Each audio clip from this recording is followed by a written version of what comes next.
What's going on, family? And welcome to another segment of Man Up Mondays, brought to you by Marriage Matters. And today I wanted to talk to you about something called the Mr. Fix-It syndrome. And this is something that I've experienced in my relationship with my wife, even prior to marriage. Something I've struggled with over the years, and something that I actively try to work on and work through so I can be a better man and a better husband, and ultimately so my marriage can be healthier. And so, what is the Mr. Fix-It syndrome? Okay, so here's the thing. If you're like me as a man, you spend the bulk of your day solving problems. I know I do. I work 8 hours a day, 40 hours a week at a minimum.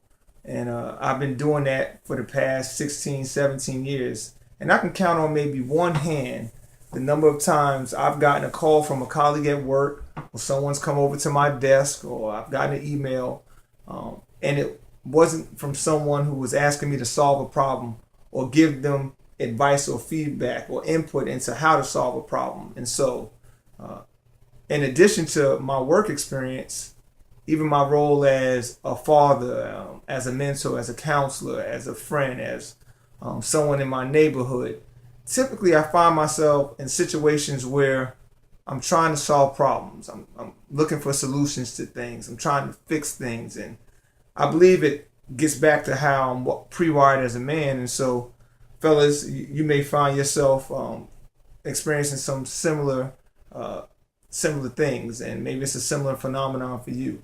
And so, how does this impact our relationships, and in particular our marriages? Well, let me give you a little example. Over the years, my wife and I have had several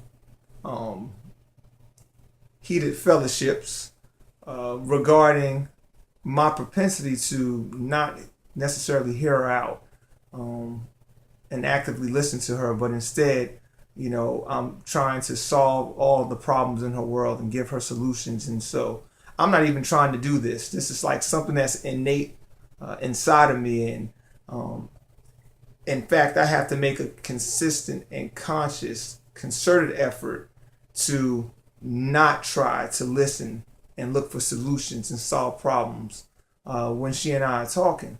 And so when I don't, it ends up with me falling back to my default, which is, okay, she's sharing something with me. She must be looking for some advice or for an answer or a solution. And so let me listen to her so I can provide her that solution. And so regardless of the fact that we've had this dialogue consistently over the years, it's still something I struggle with. And so I would be a fool to think that maybe there's not other brothers out there who struggle with the same thing. And so that is the Mr. Fix-It syndrome. It's that innate desire, that innate thing that resides within us to want to fix things, whether that's things around the house, whether that's things on our jobs, things in our communities, and in particular things in the midst of our relationship with our spouses. And so what I've come to understand is that my wife is not built like me. And so when she's sharing things with me, more often than not, she's sharing them with me so she can vent. She needs me to be her sounding board and just to listen to her and not give her advice, not give her feedback unless she asks for it. And so that's different. And it goes against the grain of me as Mr. Fix-It. And so what I had to learn, and what I'm still learning, is in the midst of those conversations, sometimes I even have to ask, okay, are you looking for me to give you an answer? Looking for me to give you advice or feedback, or do I just need to hear you out? And so as corny as that may sound, and as rote as that may sound, it's actually worked. And so when I adopt that principle and that approach, there's success. But I don't oftentimes do that because I go back to my default, which is, all right, she's sharing something with me. I'm going to give her an answer. I'm going to solve her problem. And then literally within moments of walking away from a conversation, I'm kicking myself on the inside because I realize I've done it again. Matter of fact, even in the midst of giving answers to, and providing solutions, I've looked at her in the midst of me giving her a response and an answer, and I can tell the look on her face is saying, I didn't want an answer. I just wanted you to hear me out.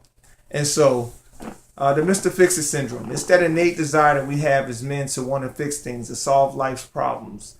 But what we have to learn in our relationship with our significant other, with our spouse, is they don't need us to solve their problems.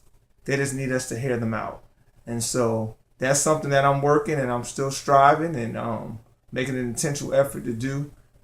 As recent as this week, I had an experience in our relationship where I had to take a step back and say, okay, this is not a problem for me to solve. This is just something for me to listen to and to hear out. And so the Mr. Fix-It syndrome, if you find yourself experiencing any of those things, take a step back, realize that we don't have to have all the solutions, and oftentimes we don't have all the solutions. They just need us to hear them out. All right? Man Up Mondays, Marriage Matters. Check you guys out next time.